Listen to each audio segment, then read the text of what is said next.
Question है which two of the following 5 physical parameters have the same dimension. तो यहाँ पे एनर्जी डेंसिटी, तो एनर्जी डेंसिटी जो होती है वो क्या होती है, एनर्जी बाय वॉल्यूम। ये कह सकते हैं एनर्जी डेंसिटी क्या होती है, energy by volume.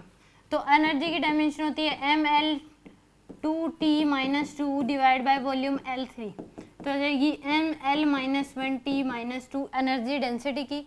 Refractive index dimensionless होता है m0 l0 t0, क्योंकि refractive index n equal to होता है speed of light in air, speed of light in vacuum divide by में speed of light in medium.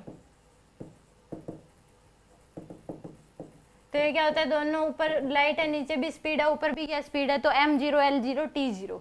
Dielectric constant भी जो होता है वो क्या होता है, डायमेंशन लेस इसकी भी होती है m0 l0 t0, क्योंकि डाइलेक्ट्रिक कांस्टेंट k जो होता है वो होता है external electric field divide by net electric field inside the slab.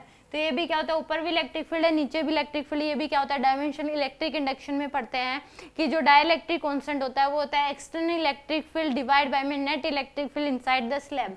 तो ये भी डायमेंशनलेस। यंग्स मॉड्यूलस जो होता है वो होता है स्ट्रेस अपॉन स्ट्रेन। क्या होता है, स्ट्रेस अपॉन स्ट्रेन, और स्ट्रेन डायमेंशन लेस होता है क्योंकि change in length bye original length. तो ये तो स्ट्रेस होता है फोर्स अपॉन एरिया, तो आ जाएगी mlt-2 डिवाइड बाय में L2, तो ये आ जाएगी ml-1t-2।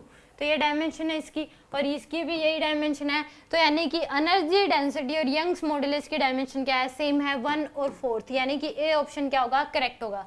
मैग्नेटिक फील्ड की निकालनी है तो निकाल सकते हो, F इक्वल टू क्या होता है ILB, तो B की आ जाएगी आपके पास F डिवाइड बाय में IL, तो यानी कि mlt-2 डिवाइड बाय L की I की होती है एम्पियर, ये L, तो यानी कि आ जाएगी mt-2a-1, ये आपके पास आएगी मैग्नेटिक फील्ड की। तो यानी कि यंग्स मॉड्यूलर एनर्जी डेंसिटी की डायमेंशन क्या होती है, सेम होती है ml-1t-2।